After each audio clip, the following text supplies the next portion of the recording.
Big breaking news. Zoneयाव मोनसे डक्टरजों गोरोन्थि फाहामथाय होनायनि थाखाय सासे उन्दै गथ'नि जिउ खहा। जोनेयाव सासे खुदिया थैनायखौ लानानै दुंहाव थासारि। डक्टर आरो फार्मासि बिबानगिरिफोरनि गेजेराव आन्दोनि गोरोबलायनायनि जाहोनाव 2 दाननि देबा रुंसारि जायो। जोनेयाव मोनसे दुखुनांथाव जाथाय।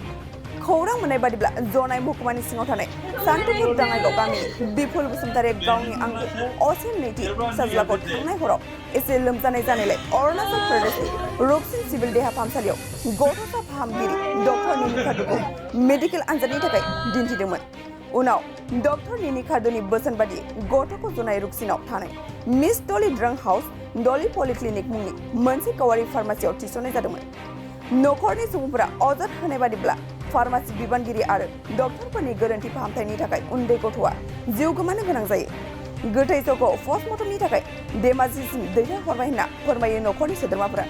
आरो जाथायजों सोमोन्दो थानाय डक्टर निनि खार्दु आरो मिस डली ड्रंक हाउस डली पलिक्लिनिकनि बेरेखायै जनाय पुलिस थानायाव केस रेजिस्टार खालामनाय जाबाय होनना फोरमायो।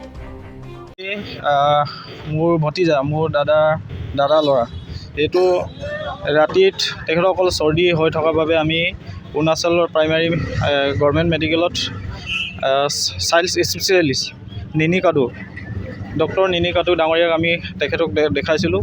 তেখেতে আমাক চাই এই ডলে ড্ৰাগ হাউচ তেখেতে আমাক ততাতৈয়াত ইয়াত পঠাৰ পাছত ইয়াত ডলে ড্ৰাগ হাউচত আমাক মোৰ ভতিজা তেখেতক সৰু ইনজেকশ্যন দিয়াৰ পাছত কিন্তু 1 ছেকেণ্ডো তেখেতে নাথাকিলে, মানে এই পৃথিৱীৰ পৰা তেখেতে বিদায় লৈছে।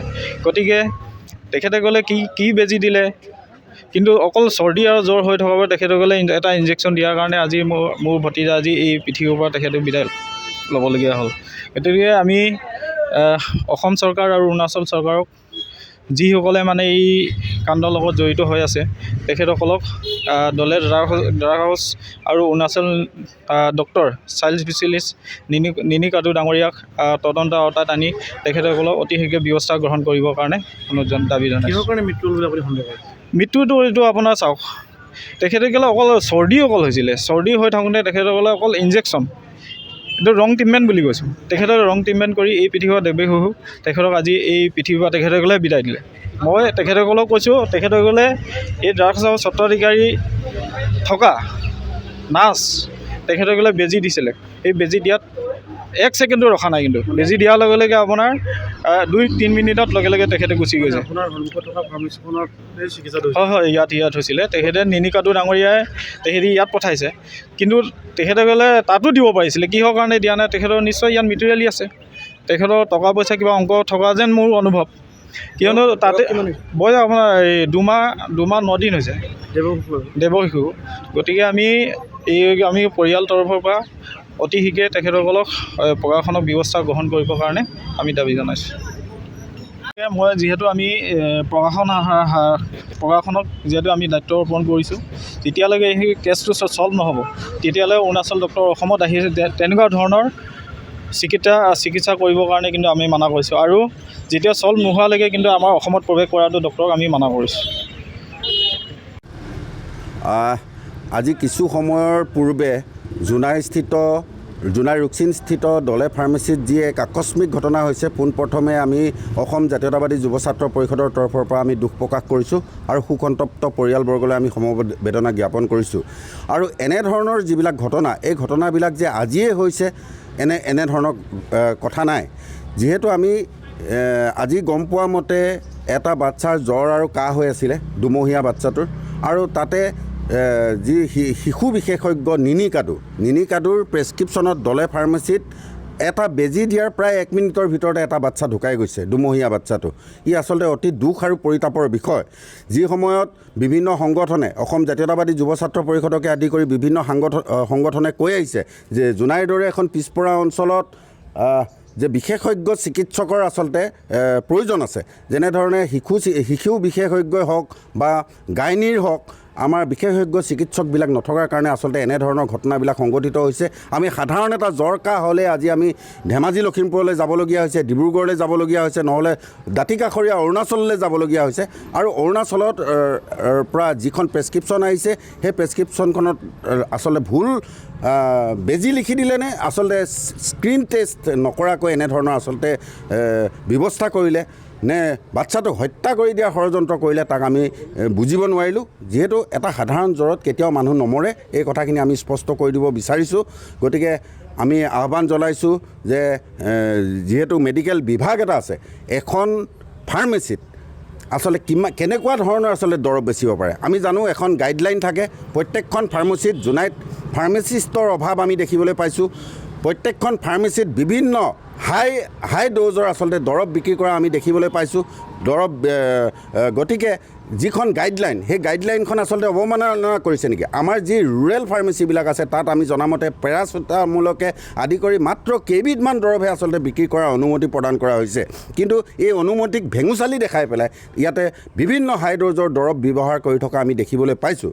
গতিকে আমি আহ্বান জনাইছোঁ, চিকিৎসা বিষয়াসকলক আহ্বান জনাইছোঁ, ইয়াৰ ওপৰত আচলতে উচিত তদন্ত হ'ব লাগে আৰু তদন্ত কৰি আচলতে দোষীক দৃষ্টান্তমূলক শাস্তি প্ৰদান কৰিব লাগে। এই কথাখিনি আমি আহ্বান জনাব বিচাৰিছোঁ। যিহেতু আমি দেখিবলৈ পাইছোঁ এখন ফাৰ্মেচিয়ে আচলতে কেৱল দৰৱ বিক্ৰী কৰিব লাগে, তাতে প্ৰেছক্ৰিপশ্যন চাই পেলাই মাত্ৰ কেৱল দৰৱ বিক্ৰী কৰাটোহে তেওঁলোকৰ দায়িত্ব। কিন্তু আমি দেখিবলৈ পাইছোঁ এই অঞ্চলৰ ফাৰ্মেচিবিলাকত ইয়াত কেৱল দৰৱ বিক্ৰী কৰাই নহয়, এখন ক্ষুদ্ৰ নাৰ্ছিং হোমলৈ ৰূপান্তৰ হোৱা আমি দেখিবলৈ পাইছোঁ। ইয়াতে বিভিন্ন ধৰণৰ কোনো স্ক্ৰীন টেষ্ট নোহোৱাকৈ, কোনো টেষ্ট নকৰাকৈ বিভিন্ন সময়ত বেজি দিছে আৰু এনেধৰণৰ ঘটনাবিলাক ঘটি আছে। আৰু ইয়াতে এখন ফাৰ্মাচীত আচলতে চেলাইনৰ পৰা আদি কৰি কেণ্ডুলা ফিটিং কৰি বেজি দিয়াটো কিমান জোৰ গ্ৰহণযোগ্য? তাত কোনো আচলতে তেনেকৈ বিশেষজ্ঞ চিকিৎসকৰ দ্বাৰা বিশেষভাৱে জনা ব্যক্তিৰ দ্বাৰা এনেধৰণৰ কাৰ্য হৈছে বুলি আমি নাভাবোঁ। গতিকে এনেধৰণৰ ঘটনা আজিয়েই নহয়, যাতে পুনৰবাৰ নহয় তাৰ বাবে আমি সকলো পক্ষকে আমি আহ্বান জনাইছোঁ।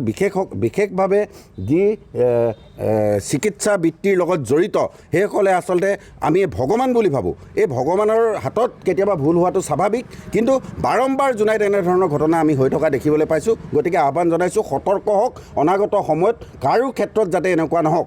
আমাৰ নিজৰো সন্তান আছে, প্ৰত্যেকে সজাগ হ'ব লাগিব আৰু এই সজাগতাৰ স্বাৰ্থত যদি উক্ত ফাৰ্মাচীখনৰ ওপৰত যদি কিবা বিহিত ব্যৱস্থা গ্ৰহণ কৰিব লাগে তেতিয়াহ'লে কঠোৰতকৈ কঠোৰতম বিহিত ব্যৱস্থা গ্ৰহণ কৰিবলৈ আমি আহ্বান জনাইছোঁ। ধন্যবাদ। কম কিছু সময় আগত বৰ দুৰ্ভাগ্যজনক এটা কাণ্ড হৈ গ'ল। আমি সকলোৱে দুখিত। প্ৰথমতে মই ক'ব বিচাৰোঁ যে আজি 9দিনীয়া বাচ্চা এটা আজি সামান্য এটা চৰ্দি আৰু জ্বৰৰ তেখেতে এটা ট্ৰিটমেণ্ট কৰিবলৈ কাৰণে তেখেতে কাদু বুলি এজন চাইল্ড স্পেচিয়েলিষ্ট আছে, তেখেতৰ ওচৰত গৈছিলে আৰু সেই কাদু তেখেতে প্ৰেছক্ৰিপশ্যনৰ মতে তেখেতে নিজে বেজি বা নিজে ট্ৰিটমেণ্ট বেলেগকৈ নকৰাকৈ তেখেতে কিন্তু এজন দলে ড্ৰাগ হাউচলৈ পঠিয়াই পিনে তেখেতে তাত ট্ৰিটমেণ্ট কৰিব পঠিয়াইছিলে। আৰু সেই তালৈ বাচ্চাটোক যেতিয়া লৈ গৈছিলে, আমি জনামতে যে আমি মানে বেজি দিয়া 1 মিনিট পাছতে এই বাচ্চাজন মানে ঢুকালে। আৰু সেইকাৰণে আমি সঁচাকৈ আচৰিত পাইছোঁ যে একচুৱেলি প্ৰেছক্ৰিপশ্যনটো তেখেতে চাই পিনে কিবা ইনজেকশ্যন দিছিলে নে ইনজেকশ্যনত কিমান মূল্য তেখেতলোকে মেডিচিন ইউজ কৰিছিলে সেইটো তেখেতলোকে জানিছিলে নে নাজানিছিলে, সেইটো কাৰণে আমি এই প্ৰশাসনক আমি এটা কিবা জনাইছোঁ যে তেখেতলোকে এটা তদন্ত কৰিব লাগে আৰু তদন্ত কৰি পিনে প্ৰতিটো ক্ষেত্ৰতে আমি দেখা পাইছোঁ যে কিছুদিন আগতো তেনেকুৱা এটা ঘটনা ঘটি গৈছে জোনাই অঞ্চলতে। তাৰ বাবে আমি দুখিত।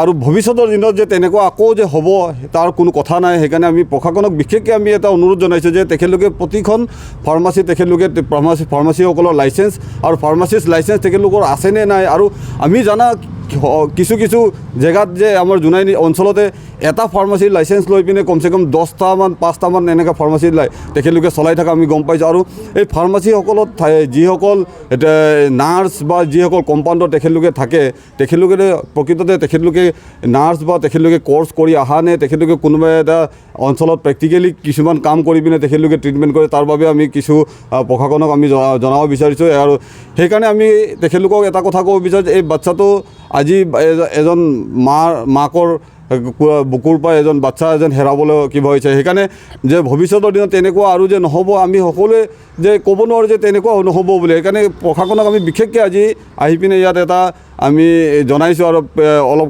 খন্তেক আগতে আমি মেজিষ্ট্ৰেট ছাৰক আমি বাইদেউকো জনাইছিলোঁ যে এনেকুৱা কাণ্ড বিশেষভাৱে জোনাইত হৈ থাকে। ইয়াত উচ্চ চিকিৎসক নাথাকাৰ কাৰণে, কোনো চাইল্ড স্পেচিয়েলিষ্ট নাথাকাৰ কাৰণে, কোনো ভাল এটা ডক্টৰ নাথাকাৰ কাৰণে কিন্তু এনেকুৱা ঘটনা আমি দেখা পাই আছোঁ বিভিন্ন সময়ত। সেইকাৰণে আমি প্ৰশাসনক পুনৰবাৰ আমি ছাত্ৰ সন্থাৰ তৰফৰ পৰা আমি অনুৰোধ জনাইছোঁ যে তেখেতলোকে তদন্ত কৰিব লাগে, আৰু তদন্ত কৰি যদি ফাৰ্মাচীৰ যদি দুখ হৈছে তেতিয়াহ'লে ফাৰ্মাচীটোৰ ওপৰত তেখেতলোকে ব্যৱস্থা ল'ব লাগিব, আৰু ফাৰ্মাচীটোক তেখেতলোকে চিল কৰিব লাগিব, আৰু যদি ডক্টৰৰ কিবা ভুল আছিলে তেতিয়া ডক্টৰৰ ওপৰতো কিন্তু আইনীভাৱে ব্যৱস্থা কৰিব লাগিব বুলি আমি ছাত্ৰ সন্থাই দাবী জনাইছোঁ।